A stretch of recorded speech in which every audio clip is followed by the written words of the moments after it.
1. Summer of 1990. My brother was attending the Art Institute of Pittsburgh, and he invited me to stay the week at his house on Oneida Street in Mount Washington. He had 3 roommates that also were staying at his house. On the first day I arrived with my dad, my brother tells me that he is trying out for a heavy metal band to become their lead drummer. He tells us he's been listening to a tape cassette, electric guitar acoustics only, over the past month, so he can learn the songs and play along on the drums. During the 2 months, he practiced every night and played the cassette tape front and back. One night, my brother noticed that his radio would turn on by itself and start playing the cassette tape. Also, it would fast forward and rewind on its own. He told us that there's weird noises on the cassette tape that were not there when he received it. He wanted to know if we were interested in listening. My dad and me were intrigued and wanted to hear the tape for ourselves. My brother hit the play button, and I could hear the guitar playing loudly for a few minutes, and then it started to fade into the background. I could barely hear it. Then suddenly I started hearing loud growling noises and something angrily yelling and talking. It sounded like it was talking backwards. While I was listening, I started getting chills. I have never heard anything like this, ever. I looked at my dad and shook my head in disbelief and asked him what he thought. He said whatever it is, it sounded very evil and angry. He told my brother to either give the tape back to his musician buddy or burn it. After we finished listening to the cassette tape, my brother then began to tell us stories on what he and his roommates have been experiencing since they moved into the house. He said they would hear footsteps going up and down the stairs and down the hallway. Items would be moved or go missing in their bedrooms and bathrooms. TVs would suddenly turn on and off by itself. Doors would open on their own. My brother and his other roommate both had drum sets, and they would hear something tapping on the drums in the middle of the night. My brother's girlfriend stayed over one night, and in the morning, while my brother was in the shower, his girlfriend ran frantically out of the bedroom and into the shower with him. My brother was startled and asked what's going on. She told him. The bed started shaking and then elevated off the floor, and it terrified her. He also told us that for a week prior, one of his roommates ran out of his bedroom, downstairs, looked pale as a ghost, and out of the house. He left his belongings and never returned to the house. The old roommate never contacted anyone to tell them what happened. After my brother told my dad and me all these stories, I had to decide on whether I wanted to stay the week or drive back home with my dad to Johnstown. Being 14 years old, I didn't want to look like a wimp or scaredy cat, so I decided to stay for the week with my brother. Mentally, I was trembling and terrified. On the first night, I was absolutely terrified and did not want to go to bed that evening. I thought about pulling an all-nighter just to make it through the night. My brother had class the next morning, so we had to get up early to catch the bus and head into the city. I had a blanket and pillow and laid on the floor next to my brother's bed. Around 3:30 a.m. or so, I got the chills really bad, and I felt like something was watching me. I heard something in the hallway, creaking footsteps. Suddenly, the bedroom door flies open, and the 3 large window blinds flew up, smacked the ceiling, and then came back down. I jumped up off the floor in a fighting stance, scared as hell, and yelled, "Come on, you want a piece of me?" My brother woke up and said, "What the hell was that?" I told him what happened, and he just said, "Don't worry about it, it won't hurt you." I stood there staring at the open door and down the hallway in disbelief. At that time, I was second-guessing my decision to stay and was thinking about calling my dad to pick me up. But it was like an hour and a half away. I sat back down on the floor and just sat up against the bed until daylight. I remember hopping in the shower and just thinking, how am I going to make it through the rest of the week? Well, to make it through, I pretty much drank myself to sleep every night. A lot of beer. On occasion, I do remember hearing noises at night. Footsteps, creaking noises, while I sat in the living room and watched TV.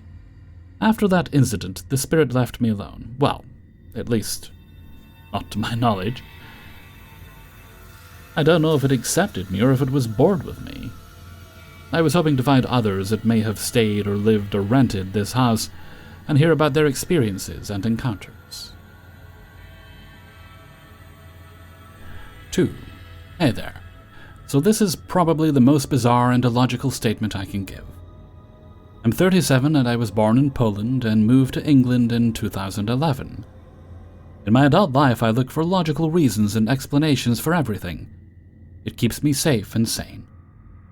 It's because at a certain point of my teenage life, I had to start telling myself that things that happened aren't real, and eventually they stopped. But still, whenever there is any mention of paranormal, a fear like no fear a person can express takes over. It's embarrassing. It's not logical or reasonable to me, but I immediately get goosebumps and a cold shiver of dread up my spine. Since my earliest memories, I have experienced darkness. Until a very young teenage time, I had dreams of drowning in oily darkness, of war, of burning cities and people dying. I had dreams of shadows in the forests, demons luring me. My parents had a hard time because they would find me out of bed, hiding in a different room, crying on the floor while asleep. My first very confusing experience was when I was maybe 7, and the older kids took me to a basement where they tried a ghost invocation, using a glass tied to a string. I only remember that they asked some questions and the glass exploded and we ran in fear. Months later, I remember waking up at probably 2 a.m., and I felt frozen in bed. I had my cover over my head. I saw 2 ghastly figures walk through my bedroom. I was too scared to move. But eventually, when I peeked out, it was morning and sunny outside. My dad has friends who were into occult stuff, and he used to take me there, me, an 8-year-old, telling them how incredibly smart for my age I am, probably too smart. I haven't had any experiences except dreams until I was a teenager, and I wanted to hike in the forest around my town. It never happened when I was with someone. When I was alone, especially on a hike back there in the forest in Poland, I always felt something looking at me. The darkness between the trees was darker suddenly. If you went into the forest, all signs would vanish. One day I remember I got brave enough. I was always trying to shrug that fear off, and I ventured into the ancient forest, and it was so wonderful, almost magical. And then I found myself in the dark part of the woods. I saw a random, lonely staircase in the distance, and then found a clearing. And there was a very big, old dead oak tree, and everything around it was quiet. The ground was dead, drained from nutrients. I remember I stopped going out on hikes alone. When I was 17, one of my friends who was so deeply into history and World War II wanted me to go with them on a forest hunt with a metal detector. There was a place, a fairly long hike away from our town, where at the beginning of the century there was a lake and a German restaurant. All of this area was once German before the war. There was a prison camp and ruins of an artificial petrol plant built by the Nazis, all in ruin, cordoned off due to possible mines or not detonated air bombs. I've been to that German restaurant spot many times before with my school, my dad, on group hikes. That day was different. My friend found some nice old china plates, coins, things, but I remember I couldn't settle. I felt all the time we should hurry. I still remember it was such an odd feeling. I remember I finally convinced my friend to just pack away and go. And as he was almost done, we both heard a very low, bass-like rumbling, like a heavy machine or drums or both. But it couldn't be any truck because the nearest road was almost 2 miles away. I remember it was getting louder and we both panicked and ran. We literally ran. We got back the same way and we saw a few trees that broke and collapsed. There was no wind and we both asked each other, how did that happen because those trees were okay before? Eventually we were out of the forest and sprinted to the nearby village. Suddenly we felt safe.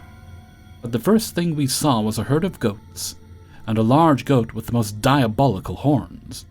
Exactly the ones you see in those weird satanic books. I remember we fully jogged home 8 miles not talking. We never talked about it after. From that moment, I tried very hard not to believe in anything paranormal. But I always had those chills come back. Those moments of absolute anguish and fear when I was alone. Maybe that's why I moved to the UK. Here nothing happened for a long time until recently, when I was just at an end of a very toxic relationship, and at nights, even with my partner, I had a feeling something was not okay. Maybe because although I was in a relationship, I was alone and lonely. In the last year of the relationship, I had things happen that varied from being uncomfortable to downright scary. During COVID, I rescued a dog, and they are literally the light of my life, always around, and I feel safer with her. But where I lived back then, things happened in a very open, small park near my house. When my dog was younger, she wasn't very good at holding her pee throughout the night, so I would take her to that park, literally 100 meters from my home, after 8 or 9 p.m. for a quick one. There was and is a lamppost at the far end you can see clearly when you enter the park. 3 times out of nowhere, a hooded man, I think, appeared standing under it, looking directly at me for the entire time I was with my dog. And immediately when I saw him, it was the same fear crawling up my spine. Last thing happened 3 weeks before I moved out. My ex moved out early. It was early January 2022.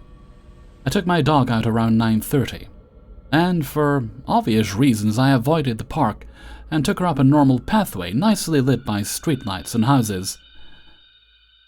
But it was all different. There was this thick fog outside. It reflected all the lights, giving everything a red hue. Everything was dead quiet. No cars, no people, and there were always some people out and about. No sounds from the houses. I remember, this stayed in my mind, is how it all felt, like a padded room. But I walked up the street with my dog, and before we even got to the end near the houses, there was this horrible screech, like something was being ripped apart while being still alive, and it lasted for a good 30 seconds.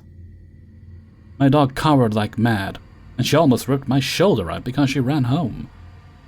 My dog doesn't mind fireworks and loud noises, but she was absolutely petrified, and so was I. And even after getting inside the house, nothing felt okay for a long while. I stayed up that night, for a long time, until I was too exhausted to be awake.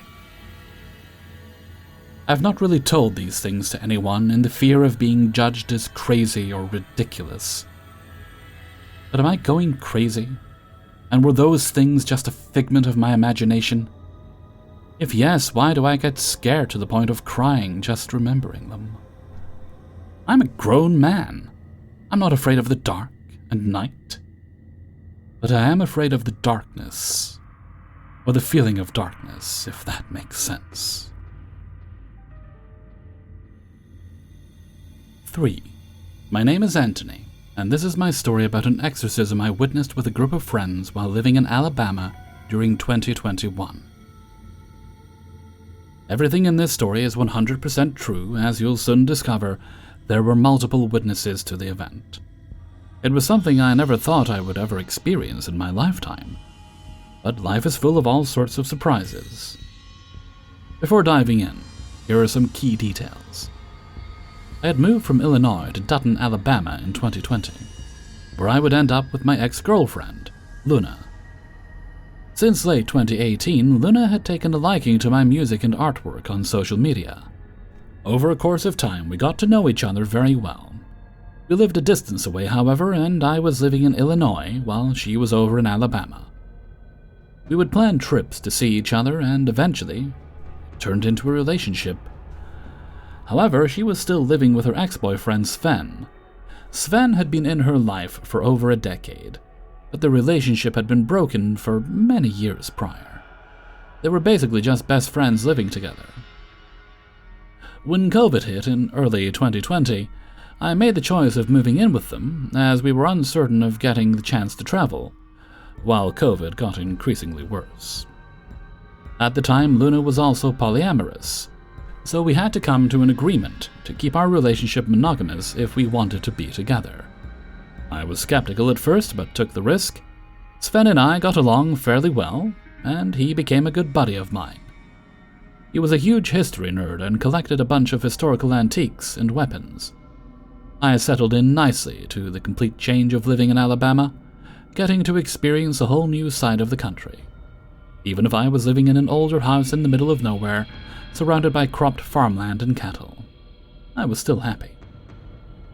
Early July 2021, Sven, who had been single for quite some time now, met a girl, Sally, at his job while working at Walmart. She approached him, as she felt drawn to his energy of sorts. They quickly took a liking to each other and started hanging out more. Things were going fairly well for them throughout the beginning of the relationship. From what I've seen, she was very kind and intelligent. She loved to laugh and occasionally indulge in smoking bowls. However, we eventually discovered that she had an intriguing spiritual side to her, mentioning that when she was really young, her mother forced her to perform a blood oath ritual using some sort of old satanic book and a pentagram, and that in doing so made her vulnerable to the dark spirits, which leached off her energy. Since then, she would experience a number of paranormal encounters, such as feelings of being followed, shadow apparitions, hearing voices, and most profoundly, dark entities taking control. Beyond that, she had a heightened sense of awareness and, in some cases, a clairvoyant, I guess you could say. Sally was fully transparent with all of this, however. Sven had no real issues with any of it, though. It was around midnight on a weekday. Luna and I were getting ready for bed, as we both had work the next day. Across the house was Sven's room, down a long hallway. Sally was spending the night and hanging out with Sven, just having a good time. As Luna and I were about to fall asleep, we heard a light thud from outside our door. A few minutes later, Sven knocks on our bedroom door. Calmly he says, "Hey, could you help me with something?" Luna gets up to go check what was happening while I stayed in bed. I waited for about 10 minutes trying to listen in on what was going on. Curious, however, I got up and checked the situation. I peeked my head from the side of the door and saw Sally on the floor in the middle of a dark hallway, mumbling under her breath, "No, no, no, no, no, no." It was almost as if she was trapped in a bad dream of sorts. My original thought was she may have been on drugs and was possibly having a bad trip. No clue at first, so I just stood back and watched with concern. As I observed the situation, both Sven and Luna huddled around Sally, while trying to comfort her and getting her to wake up. Eventually, we all decide to pick her up and bring her outside to get some fresh air. We lay Sally on the grass in the front yard under the bright moon and stars. She gradually starts regaining consciousness while waking up in a haze. As soon as she was able to speak, she said to me with a soft voice, "I can sense that you're nervous and confused. It's okay." Which, yes, I was. This strange occurrence is something she had apparently experienced many times over, so she was familiar with this sort of thing happening. She explained it as basically getting trapped in a dark void of sorts, and that she's essentially unconscious with no ability to recollect what happened. Being that Sven and Luna are more aware of spirits and energy, they knew almost instantly what was going on and took precautions to alleviate the situation. After she gathers her thoughts and regains her energy a bit, we bring her back inside and lay her on Sven's sofa, while Sven holds her in his arms. He points out some scratch marks on the back of her shoulder that weren't there prior. It looked fresh and almost as if clawed by a big cat. He also states that for some odd reason she was being drawn into the bathroom across the hallway, and that her face went completely blank, while slowly walking out of the room. He even points out the light in the hallway between the room and the bathroom, which had blown a fuse right after she collapsed near the door. That had me spooked, and the light hadn't worked ever since. Once Sally was able to speak to us more clearly, she told us that something was trying to trick her into going inside the bathroom across the bedroom. Some evil entity manifested itself in there and was playing mind games. Keep in mind, the house we were living in was really old and dingy, with noticeable holes in some spots of the floor throughout the entire house, the worst of it being in the bathroom. There were 2 total bathrooms, however, so we never used that room for anything. It was always kept closed, as it was dirty and smelled of mold. Also note that the house was $300 a month to live in, so we all dealt with the many problems that came with the price. That's Alabama for you, I guess. We investigated the bathroom, which gave us all very uneasy feelings. It was cold, dark, and had a stillness I couldn't describe. It also made the hairs on my arms stand up alongside goosebumps. At that point, I was feeling a bit anxious, but did the best I could to keep my composure. Shortly after investigating the bathroom, Sally started to get taken over by the void again. Her eyes became glassy and red, while the spirit within became aggressive. She was possessed by a demonic force, while Sven was trying his best to hold her down and by locking his arms around her. We knew instantly that it was not Sally in there. The demon was trying to break free from Sven's arms, and while making deep growling noises. For a period of time, we even tried to reason with it, saying things like, "There's an endless world to travel and be free. From the desert sands to the endless oceans, you have no reason to take her over."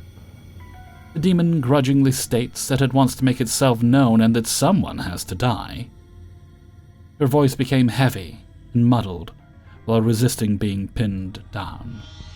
A few times the demon threatened to kill one of our cats, all 3 of which were in the room with us, watching us contain the demon. Keep in mind, Sven is a 6-foot-tall, lean male in his 30s, and Sally was a very skinny and petite girl. He was boggled by how much strength it took to keep her in place the entire time. As Sven was struggling to keep this demonic force tight within his grip, my ex told me to grab a handful of fresh sage from the garden outside and burn it. I quickly ran out to the front yard and back into the room. Since the sage was fresh, it was a bit harder to burn, but eventually started to smolder. Filling the room with sage was effective in hurting the demon as it growled with every waft. It was easy to tell that it was effectively hurting the demon. I would continue to do this for the majority of the night by blowing the sage around the room and or directly at the demon's face. At times, one of Sally's arms would break free and attempt to knock the sage out of my hand.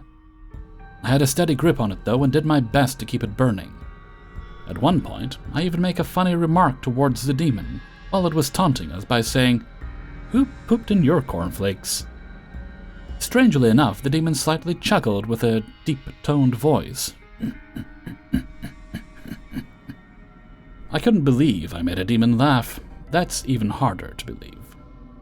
During this process, we also played spiritually empowering music and tried to channel our energy as a group to cleanse the room and fend off the unwanted guest. We kept fighting for several hours until the sun came up. Gradually, the demon became weaker, while still aggravated and fighting to break free.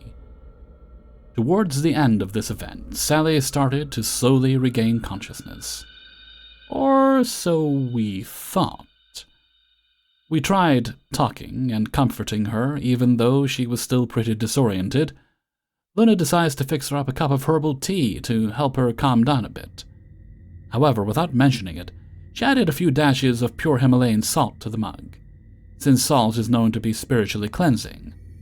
When Sally takes the first sip, she drops the mug on the floor, choking and coughing heavily. The demon was trying to trick us into believing it was her. To which it got enraged and took possession of Sally once again.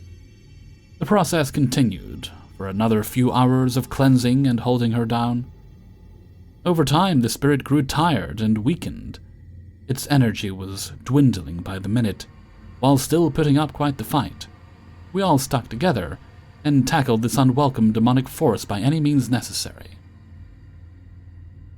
Early morning, around 7 a.m., the demon, now weakened from all the cleansing and resisting, was nearly drained entirely from its energy, so we were finally able to bring Sally outside and hoped for the best. It was a nice sunny morning as we lay her on the grass in the same spot she was previously. She gradually started to transition back into her body. Her energy was still very weak, while unable to move much at all from the possession. We sit her upright with her legs straight out in front of her. Strangely, we all take notice of a small green grasshopper that jumps onto her left leg. With her eyes nearly closed, the grasshopper crawls onto her index finger, brings it up near her face, and focuses her last bit of energy into it for about 30 seconds or so. It was almost as if she was funneling the demon spirit into this small bug. Then she lifts her arm with her pointer finger out, and the grasshopper jumps off into the field of grass. She ties what looked like an invisible knot around a nearby dandelion, and gradually fades back into unconsciousness by slowly laying down until she is completely flat on the ground. After this long and tiring experience, we all migrate back into the house and try to catch some sleep. Sven picks Sally up and carries her into the house and into the bedroom to get some rest. Since I had to go to work shortly after, I ended up getting about 2 hours of sleep. I was exhausted. However, my mind was blown with just how insane and surreal the experience was. It was a profound awakening of life, to say the least, and to this day, I think about how something like that could even happen. The whole thing played out as if it was straight out of a movie. Not many people can say they've fought a demon in their lifetime. Not many people can say they made a demon chuckle either. The next day, we had our friend Derek over, who usually hung out with us daily. We had told him all about the crazy occurrence from the previous day. He believed us for the most part. Fast forward to around 11 p.m., where both Derek and Sven were out in the front yard talking with Sally. Luna and I were in the kitchen cooking up food. At one point, Derek runs into the house and says, Guys, I think we're gonna need some sage." From what he told us, they were all just hanging outside until Sally's face went blank and started walking away into the darkness. The front yard had a lot of space since the house was essentially sitting on farmland. The first thing you see when you step outside is a massive field of corn alongside a deep wooded area to the right of the house. Sally walked slowly towards the dark woods as Derek followed. He approached her and asked if she's feeling okay. She then turns around slowly with a murderous look on her face and says in a growling deep voice, "No!" At that point, Derek was frightened and ran back into the house to inform us about the situation. Since we already experienced this the night prior, we were more prepared this time. While at work the previous day, I had bought powdered sage just in case. Both Sven and Derek grab and hold on to Sally and bring her back into the house, as she was trying to resist. Once again, Sven has her locked in his grip while sitting on the sofa in his bedroom. As Derek and I cleansed the room with sage, Sven and Luna grew tired of this dark force returning to their home, and taunted the demon by saying it wasn't strong enough to do anything to us, and that we weren't at all intimidated. Which they were right. The demon was noticeably weaker this time, and the possession lasted for about 2 hours, all of which was long enough for Derek to fully witness what we were all describing the night before. He was fully convinced of the evil entity we described, and altered his perspective on life a bit. None of us are religious in any way, but we do believe in energy in the spirit realm. We felt that the experience was a confirmation of the dark forces that roam our planet, and that there is much more to our reality than we can fully comprehend. Once Sally recovered, she felt more relieved. She mentioned that the demon manifested itself within the shed, which was between the house and the wooded area. She believes the grasshopper has made its way towards the shed to try and reveal itself once more to prove its power. Oddly enough, Sven mentioned that while he and Sally had taken a shower together earlier that day, he noticed at one point that Sally was speaking in 2 voices at once. The other voice sounded noticeably deeper and distant in his left ear. He found it a bit strange, of course, but dismissed it as he was still tired from the previous night, and didn't really think much of it at first. He states that the other voice came from the direction of where the shed was. If you look out the bathroom window, you would see the shed directly outside. Given the experience later that night, however, revealed more of what was truly happening. The demon was still lurking with intentions of controlling Sally again. After that had happened, we never encountered any more strange or unusual situations. We would go on to tell our story to friends and family, where the majority of them would mostly believe what happened. Since then, Sally broke up with Sven about a week after the event, and was heartbroken for a good while. They lost contact with each other, so we'll never truly know if she's doing any better. I, on the other hand, ended up leaving Alabama after a breakup with Luna. We left on good terms, however, and I occasionally keep in contact with all of them. It was quite the adventure for 2 years of living there, but despite the strange encounter, I'm glad I was able to experience it the way I did. The takeaway in all of this: always have sage and salt to cleanse your house, just in case. Thanks so much for taking the time to hear my story. I hope you guys enjoyed the wild ride. Take care, and stay well. 4. Natural mediums take on hauntings. Here is my take on ghosts and the spirit world. I'd love to hear what others think and or have experienced. I come from a long line of mediums, though I am the only one in my generation who is willing to admit to having the talent. In my experience, real, honest to Pete, there's a consciousness behind it. Hauntings are rare. Here is my experience of what a haunting is likely to be. 1. Shadows glimpsed from the corner of the eye are most often pareidolia, or the brain creating sense out of nonsense. This is especially likely to happen when the lighting is uncertain, as at dusk or dawn, or has changed suddenly, like stepping inside from outside. This is not to say that all quickly moving shadows are imagination, but it is more likely than not. 2. If you are near power lines or a substation, you could be affected by high EMF on your property.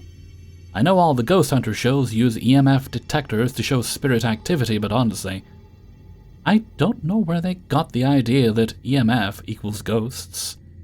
EMF can equal hallucinations, paranoia, feelings of dread, etc., which, if correlation equaled causation, would probably mean that ghosts are present with high EMF, but in reality just means that places that are rumored to be haunted, that have substations nearby or other high-powered electrical conduits, are more likely to be causing brain malfunctions. 3. Gas leak. Honestly, this one is less likely than EMF or pareidolia, just because you would also be complaining of a headache and or passing out if there was enough natural gas in your house to cause hallucinations, but it could cause you to see shadows, so I'm putting it on the list. 4. Recording. Sometimes conditions are just right to record an imprint of an activity that happens in a place. Someone with a high level of electrical activity in their brain combined with a high level of iron oxide in the soil, or rusty nails in the house, will interact and record a moment in time. This can happen at a moment of severe stress, or even just something that happens so often it gets worn into a groove in the atmosphere of the place. I don't know the source behind it, only that I've seen it happen. I once encountered the ghost of a very much living person on the stairs in her house. It was a recording of her fetching something for her mother, who was bedridden. She did that very thing 20 to 30 times a day for 5 years, and it left an impression behind. Recordings don't interact with the world around them. They simply play like a GIF, over and over again. 5. A nature spirit got curious, this has happened to me, and came in to check out your place. If this is the case, you can leave a window cracked and ask them politely to leave when their curiosity is satisfied. They generally will. If they resist or cause problems, find a shaman or other practitioner familiar with your area's nature spirits to talk them into leaving. Stay as polite as you can. You don't want to tick off a nature spirit. 6. Family visit. You may have received a visit from family or a friend who has passed over. They may have been trying to get your attention for a while, and finally it hit on the microwave as a way of letting you know they were there. 7. A Ouija board, spirit writing, seances. All of these things can draw the spirit world closer, and if the person or persons playing with them are inexperienced, they can leave openings for things to come through. 99.9% of the time, a group of kids can play with this stuff and not make any contact, and not have any lingering effects. Unfortunately, that 0.1% can be scary. Generally, that happens when one of the participants actually has at least a spark of mediumship. It draws in spirits like a moth to a flame. So when someone with that spark actively seeks contact with the other side, it's like someone lit off a halogen light in a pitch-dark room. Here is what I would recommend people keep in mind when dealing with hauntings. Don't be antagonistic. Yelling insults and swearing at spirits will either tick them off or will have no effect at all. Also, the more energy you put into your interactions with the spirit world, the more energy it has to affect the natural world. Don't feed the spooks. In the same vein as above, unless you know who the spirit is, and that they would never harm you, your dear sweet mother who wouldn't even squash a fly, for example, do your best to ignore spiritual activity. I say this for a couple of reasons. One, the more energy you feed an entity, the stronger it gets, and the more likely it is to stay. So if you've got your unpleasant great-uncle Gomer squatting in your guest room, you don't want to encourage him to stay and give him the energy to toss things and hide your keys and stuff. He's far more likely to move along if he can't get a reaction from you. Second, the more attention you pay to the spirits, the more they will bug you. I've seen it happen time and time again. Someone who has medium talent starts talking to the spirits they sense, letting them know that they can be seen, felt, heard, etc. The next thing they know, they're being overwhelmed by every spirit with a message for the living in a 10-mile radius. It's relatively easy to be a medium. It's much harder to be a medium with boundaries. Not everything out there used to be human. There are a lot of things out there that have never been and will never be human. Some are neutral and have little interest in us, but you might see them sometimes anyway. Some are, for lack of a better word, good. These will not do you any harm, at least not deliberately, nor do they mean harm to the world. They may even help you. I was rescued from being lost in the woods by a nature spirit once. She then investigated my house, as I hinted above. There are, however, things that are evil, not in the biblical sense, but in the seek destruction of everything that is not them sense. Fortunately, these are rare, but in my experience, when people are talking about violent hauntings or possessions, or strange events that end up with someone hurt or dead, these things are involved. Pop culture calls them demons, but they're older than Christianity, older than humanity. If you ever encounter one of them, don't acknowledge it, and get away from it as fast as you can. 5. I live in a fairly big house with 2 floors, which has 2 separate apartments, one on each floor. Just a bit of context, there was an old lady that died in the upper apartment a long time before we even bought the first floor. Second floor was always kinda empty, because it belonged to an uncle who came there during summer break, once a year for a few weeks.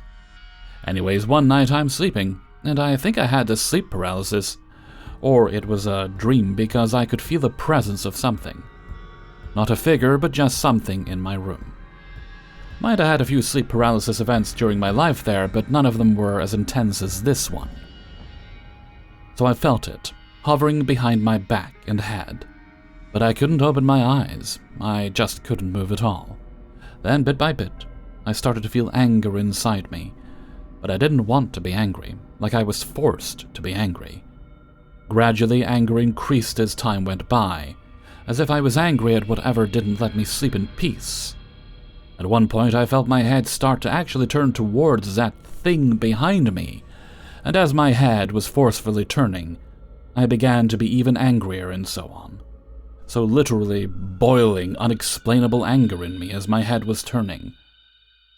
I wasn't scared at all, I was actually angry at why am I turning, and then I suddenly wanted to turn my head and see what it was.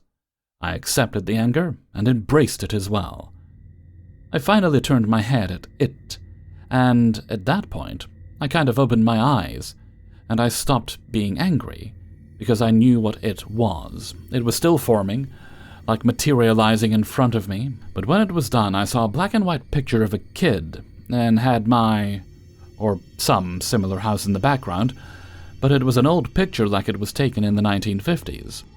I was relieved after I saw it, and couldn't stop looking at it. I couldn't move my head at all. Then I was looking at the picture and the kid in it. I started to become angry again, bit by bit, because I was locked in and couldn't move. As I was looking at the picture, I noticed the kid in it was looking directly at me, like into my soul. It started to get really odd, and then I realized I'm in a dream, I guess. And I need to wake up, and started shouting at it, "Stop! Leave me alone!" whilst getting angry again at it. And scared at the same time because I couldn't wake up. I started hyperventilating in my own dream while I was that angry and scared at the same time. It was just a rush of emotions, and it all felt so strange. As I started to hyperventilate, I woke up, and I couldn't believe what was going on. Looked around my room, didn't see anything, checked the door. It was closed, all was fine. Relief, but I couldn't sleep anymore because I was so scared it would come again in my dreams. Turned out I started praying to God to let me sleep, and all that. FYI, I'm not a believer, and I even told myself in hymn that night, "I'm sorry, I don't believe in you, but now I do, please help me," etc. I did fall asleep eventually. And yeah, that is most of the story. Now the part with the ghost, which I believe is somewhat connected to this story. That old lady that died? Well, I and my sister think she is haunting the house. But not in a really bad way. She likes to invade our dreams, I guess. My sister, when she was younger, had the same problem. Only thing is, she was in the furthest room to the north where I believe the old lady died, but on her second floor. My room is one next to hers and closer to the entrance door. My sister did move out, and after that, that's when I started to have these sleep paralysis episodes every once in a while. My sister was so scared of it that she and our parents went to some spiritual voodoo guy who did his stuff, and did confirm some spirit is connected to her in the house, and that it's not good. I don't know the full story because I was too young at the time, and they didn't want to tell me anything about their trip. Also my mother. She has some weird dreams every now and then, but not like mine or my sister's. The most impactful one of my mother was that she was on an off day at home sleeping and had a dream that I was near a waterfall, and that I've fallen down and broke my arm, etc. Then she woke up from the dream and was awake for a while. Turns out that while she was having the same dream, I was in my elementary school that morning, and I'd broken my arm from a fall in the classroom. She felt it, or something warned her about my injury, and a few minutes after she had awoken, she got the call from my school about my broken arm. Everything turned out good with my arm, but to this day, when I remember my dream, I get goosebumps. And by the thought of a ghost or spirit living in my house, haunting our dreams. All those nightmares and sleep paralysis episodes I had when I was awake after, I looked at my phone and almost every time it was 3 a.m.-ish. The 3 a.m. nightmares.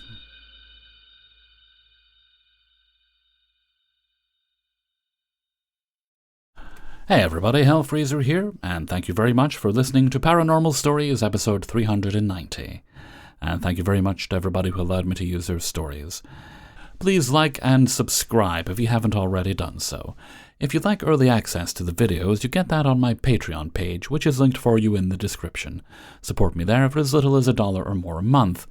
You'll also find links to the Hellfreezer Discord server, as well as my merchandise store on Teespring. If you'd like to leave a tip, do that by clicking on the heart with a $sign underneath the video. That is not required, but I do very much appreciate it if you choose to do so. Thank you very much. As with no other bits of business today, we'll move along to Hellfreezer's question of the day. Today's question is... We'll keep it on theme today. If you had to have a ghost in your house, would you rather it be the ghost of a loved one, who would be with you forever, seeing all the things you do, or an ancient spirit you're unconnected to? Personally, I'd probably go with the ancient spirit, although I'm not inviting anything in. So, why don't you let me know what you think in a comment below. And before we go, let's have a look at the answer of the day from a previous video. And this one comes from Paranormal Stories 388, and was about things you purchase when you've had a bad experience with them previously, hoping that a newer version might be better. And today's answer comes from Lauren, I believe. Yes, gluten-free food in general. I can remember my first cheeseburger with a gluten-free bun. I was so stoked, but when I bit into it, it fell apart. I ended up with a hamburger salad with soggy croutons, meaning the bun. At the time, all gluten-free food was a bit off, but it's much better now that more people are gluten-free. Thank you very much for your answer, Lauren. Not gluten-free myself, although I have tried many gluten-free things in recent years, as Jack, for a time, wasn't able to have food with gluten in it. And it really has come a long way. There's just so many wonderful things. You can even get gluten-free Jaffa cakes now, which were quite good. And with that, I'm going to head off for now, so until next time, thank you very much for listening, and take very good care of yourselves.